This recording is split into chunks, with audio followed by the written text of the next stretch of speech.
fascinated from a variety of different angles with this idea of freedom, both in a historical sense, in a sense of how we conduct ourselves in our daily life, in kind of our collective manifestations with one another, individual manifestations. And I think a lot of that gets into our work and a lot of the work of our colleagues who we admire. So we wanted to discuss that a little bit, and that's what this talk's about. But to begin with, I think we wanted to talk about the freedoms we're not talking about. And those tend to be more of the kind of absolutist freedoms that I think are a little bit more commonplace. The idea of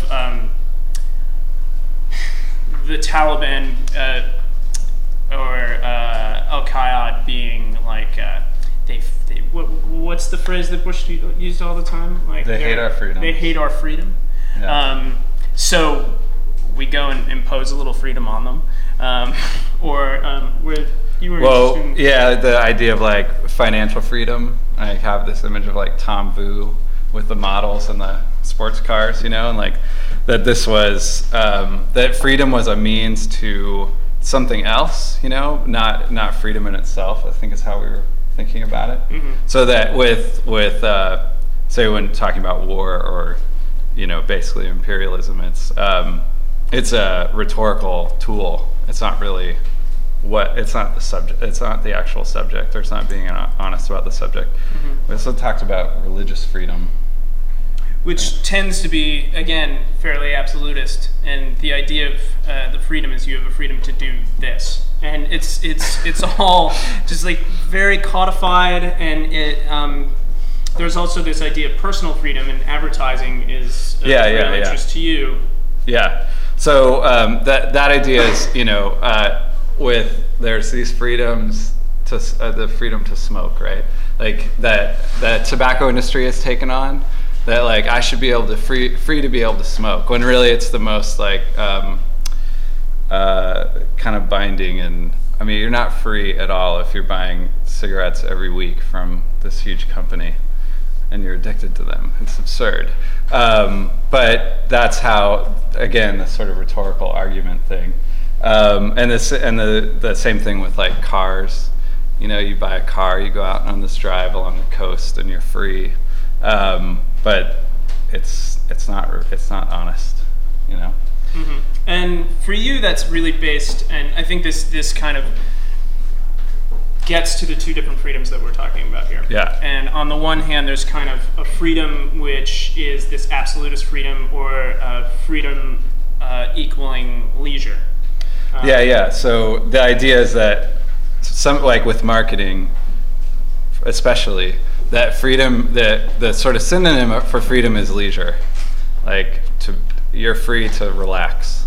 And that the freedom that we are thinking about is like much more complex and involves work, It means you can't relax. Like you have to do things. One of the things we were talking about was this idea of, and it goes back to advertising, of social control. So advertising introduces these sorts of models of performing, or ways of living that can be really limiting on the idea of what's possible or a way to live, right? So we know we can do anything, but over and over again we're shown really narrow sort of images about ways to live, and trying to challenge those. And so if you think, okay, I really can do anything, it becomes really difficult. Even just like, talking to someone that's next to you on the bus or on the subway, it's like, can be really awkward. And we're encouraged not really to do that, Or what's another good example of like just sort of small social controls? Like, I'm wearing a shirt right now. I should be, right? But like, I don't have to. I get to be up here with no shirt on, but it would be really strange. So there's like all these social controls that are not like hard and fast rules or laws. I don't know if there's a rule that it's no shirt, no shoes at Parsons, but no shirt, no shoes, no lecture. Yeah, I probably could lecture up here with no shirt on, but it would be strange. But anyway, looking at all those things that are like implied, they're not written down, about ways that it's okay to behave and ways that aren't okay to behave, and the consequences sometimes are really insignificant. and choosing which ones you're going to follow and which ones you're not going to follow, that takes a lot of thought and a lot of work. And I think that's what both of us are trying to do in some of our work. Like, why not have this like lecture in a laundromat? You know? But at the same time, it's really weird, and I think people sometimes are a little bit resistant to do it. So.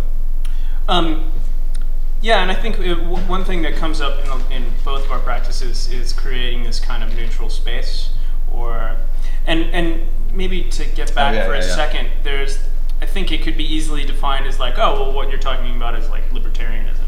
I think there's a difference in what we're discussing, and I think that might be kind of these moral obligations. So we were talking about the way that libertarianism is defined really loosely as you can swing your arms wherever you want, and it's fine as long as you don't hit anyone. And whereas if you expand that theory, like it's sort impossible of not to hit anyone. Like we're all very interconnected. So libertarians don't believe in drug laws. Like anyone can take whatever drugs they want, but that has ramifications for other people. You're not necessarily hitting them or hurting them directly, but all of our lives are interconnected. So how do you not affect, does anyone live next door to a drug addict? It can be really horrible. Or like have one in your family, it can be really awful. So there's really that libertarian idea implies that you don't have any more obligation to anyone else, and I think it's impossible to live that way. Mm-hmm.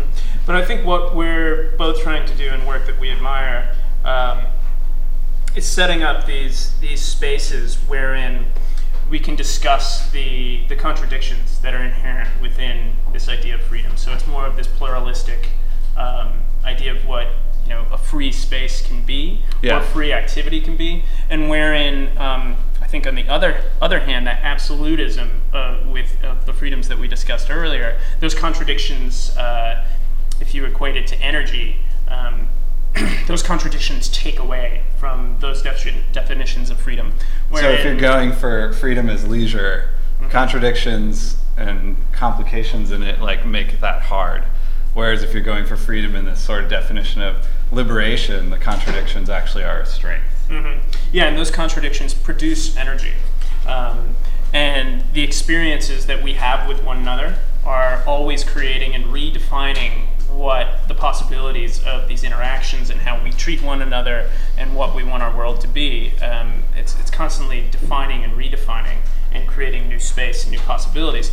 And I think what happens with the work is if we see our lives in this kind of Jamesian pluralistic sense as being interlinkages of experience, and we create a reality through experience, that's kind of like the macro world. That's the reality that we're used to. At best, projects along these lines, which we'll discuss a couple in a minute, I think they create a micro reality where those experiences are almost like in a petri dish. We come with our own experiences, but we're creating an experience in this kind of vacuum, this hermetic experience. And the obligation is, what do we do with that experience when we leave? We create this shared experience that creates our own reality. What's our reality when we leave this reality? And in that sense, these are all kind of experiments. Yeah, and you leave and there's lessons learned, and you can't drop what happened there, and so you end up taking it back with you. But I think that goes back to the idea of again, the leisure thing. There's this definition of freedom going into leisure, but as Sam mentioned, creating a sort of freedom that leads to a neutral space where other things can happen, where you can kind of drop the social norms and mores and things, and challenge them, and then have a new place where other discussions can happen, and that's finding ways for those to continue. Yeah, and that's what art can do. That's what art can do better than most things. So I think that's why we choose to do that. I think my definition of freedom is the ability to create your life the way that you want to, but that also comes with certain responsibilities. So it's being able to kind of exist in a world wherein we understand the responsibilities towards one another, but also understand our responsibilities towards ourselves. And as we were saying earlier, that implies these kind of inherent contradictions or maybe messy points, but that we don't view those messy points as something that's going to bog us down or stop us from doing things, that we kind of revel in those contradictions. We revel in the incongruities of our hopes, but as well our responsibilities, and that those two poles are very energizing. So that's my definition.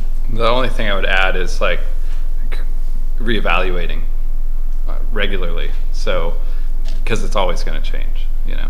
Yeah. And I I'll guess take that one too. Yeah, part of what we are trying to do is like create a place or things that make people have that moment of reevaluating. Aaron Hughes is now the lead organizer of Iraq Veterans Against the War, and someone you interviewed in one of those papers.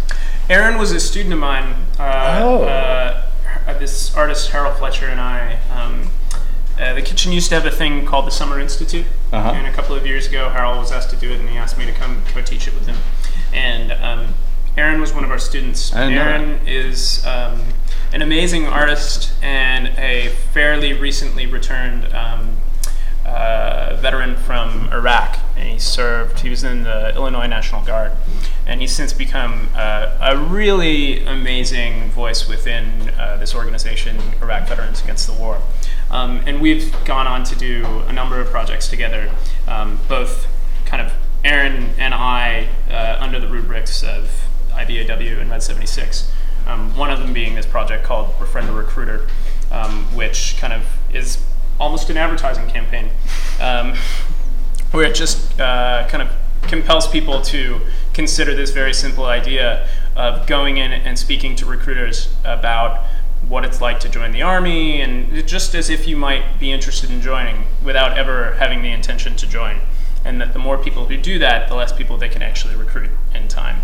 And it just kind of clogs the system. So over the last couple of years, we've just been promoting this idea of befriending a recruiter. Because as Aaron put it, they'll like drive you around, they'll give you rides, they'll like buy you lunch. Yeah, which was one of the narratives that is in one of the issues of the Journal of Radical Shimming, where we created a project in Columbus, Ohio, this kind of schoolhouse free photocopy center in a storefront. And the Great Lakes chapter of the IBAW came down, and a lot of them kind of just took over the space and used it for their own purposes for the first weekend. And one of those purposes was talking to people who came in about their recruitment experiences. And Aaron was just, this kid straight out of high school without many other options, being driven around in a Corvette by by a recruiter. I mean, like, the scenarios are almost like, it's like some pedophile. He gets this underage kid, says, "Hey, do you want to go to Burger King? I'll buy you a burger. Come, jump in my red Corvette." And Aaron was smitten, and then was shipped off to the desert. Certainly, there's more to it than that. But Aaron is a really fascinating guy, and he has taken a lot of his experience and used this kind of critical or social art as both a means for engaging his own personal history, but also sharing that history. And there are particular aspects that I think are very resonant for you. Yeah. I mean, as far as thinking about freedom and these breaking the social norms and really choosing which ones you're going to follow and which ones you aren't. Aaron and some of his colleagues came up with this performance, which maybe people here have seen, where they would go on patrol as they would in Iraq in their flak jackets and helmets and everything through DC, through New York, and a whole platoon dressed in their fatigues and patrolling the streets in the same exact way that they did in Fallujah or Baghdad when they were over there, all at the ready with invisible guns, but kind of. But the way that they hold them and carry themselves, it's intense. There's a great video online. I encourage you to watch it later. We are not showing it because it makes me cry to watch it. But they move through these spaces with these empty guns and then go through these scenarios where they take fire and then they have to deal with that. And it's so the point is making this really real thing that people don't see and are sort of encouraged not to look at or pay attention to, either because the media doesn't really address the reality of like, you know, what these soldiers go through. As Aaron puts it, or what they're putting through the citizens. Exactly. Back. Yeah. But they'll talk to generals instead of vets. Exactly. They talk to guys that say, this is what we're doing, and instead of talking to people that are actually there about what's happening. They also take, we'll go through a scenario where they have volunteers and they'll take prisoners, like in Times Square. And these are volunteers that work with them. And watching it, it's very clear that, you know, it is a performance. It takes a few minutes to register, I think, because it's such a strange thing to see. But Aaron's thing is sort of about breaking these, the way that they're supposed to talk about, I mean, even just supposed to discuss the war as vets, all the way to how you're supposed to perform in public, and the way that we're supposed to treat this incredibly serious situation. And consciously going about that all differently so that you can have a real experience with like two people, you know, where he can really discuss with you what's actually happening.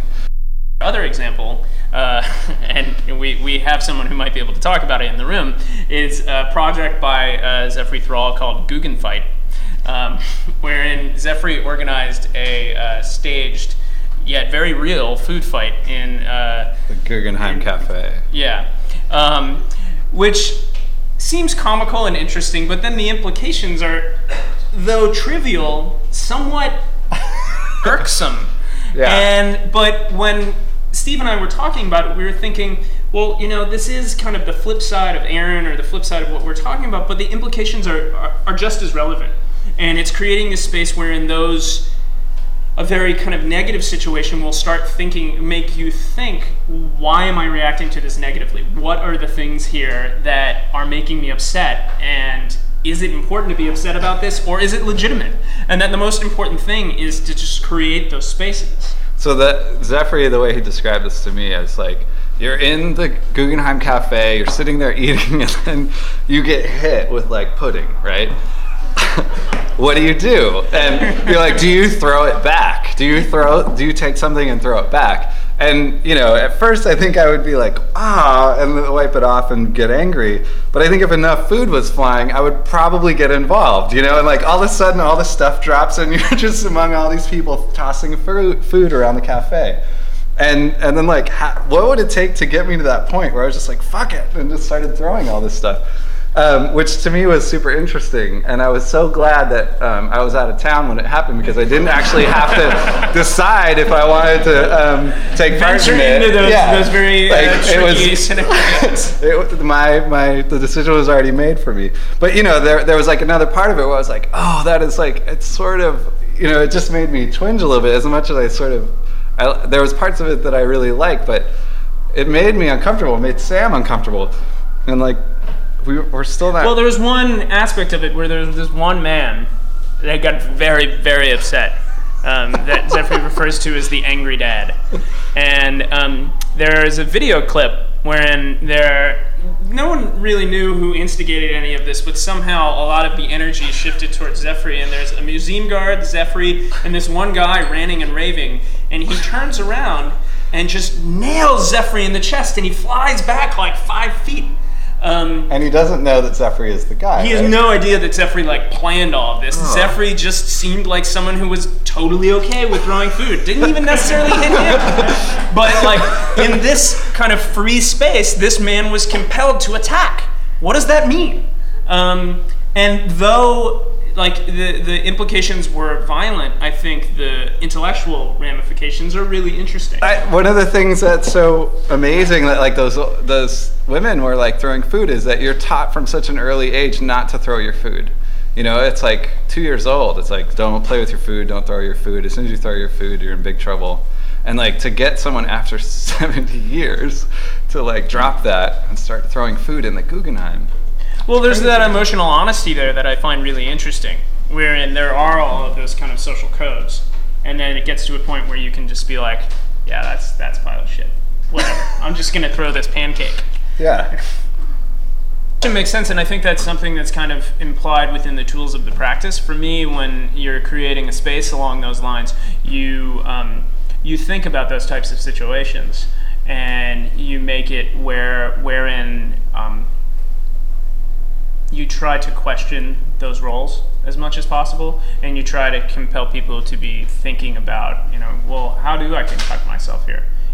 What does kind of a free space mean? Does it mean I can, just do whatever I want and not care about anybody else? And that that questioning is implied. So it's messy and there are a bunch of contradictions, but I think those contradictions support the project. If people aren't aware of what the project that Steve was talking about was, he and a group called the Yes Men and countless other people spearheaded this 14-page New York Times that came out just after the election that you printed over a million copies. Yeah. Myth making. Very important. And distributed it around the city, and it announced the end of the war and all of these other things, some of which have come to fruition, such as a maximum wage law.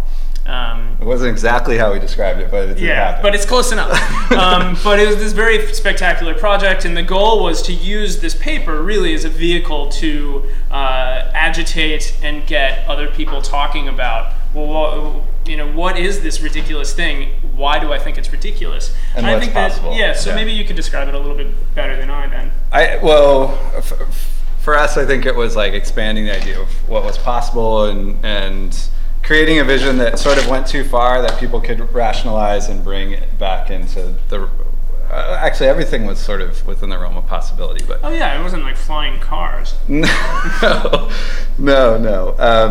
So yeah, like, and there was every article sort of explained how it could happen, but it sort of presented one way, and presented it in this way where if you held it for a moment, you could feel what it would feel like if that was real, and then you kind of figure out how you're gonna, which are important and which you might go after. Mm-hmm. And there's sort of a roadmap in each article about how those things could happen.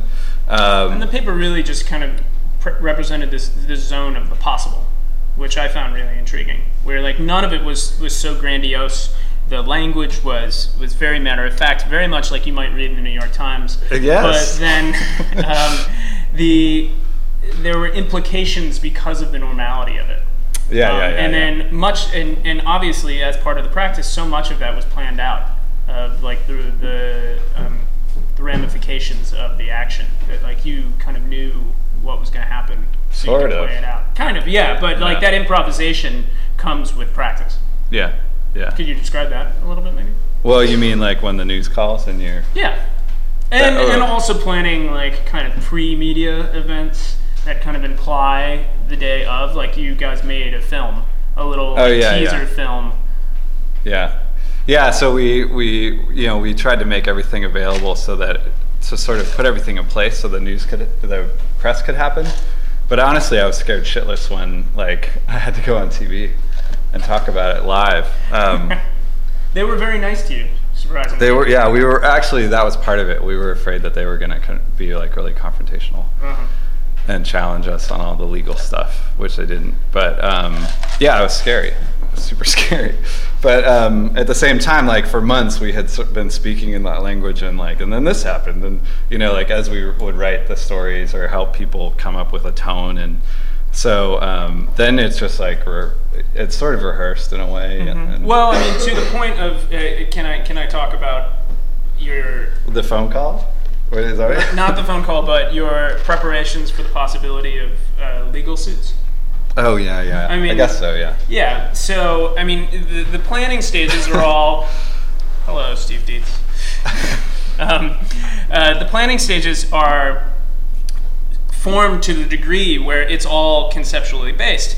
They incorporated and got credit cards under the name "The Spirit of Free Speech in America." So were they sued by the New York Times, the suit would be the New York Times versus the Spirit of Free Speech in America. I think that level of detail is really fascinating, and the fact that you like something that may never ever come out you're planning for as part of the concept of creating this narrative of what is the world that we're living in and how do we want to live it. I found that pleasing, especially when I saw the paperwork and your credit card. Yeah, I have a credit card that says Steve Lambert, Spirit, oh, free speech. Both the yes men are just completely reckless, and it's awesome.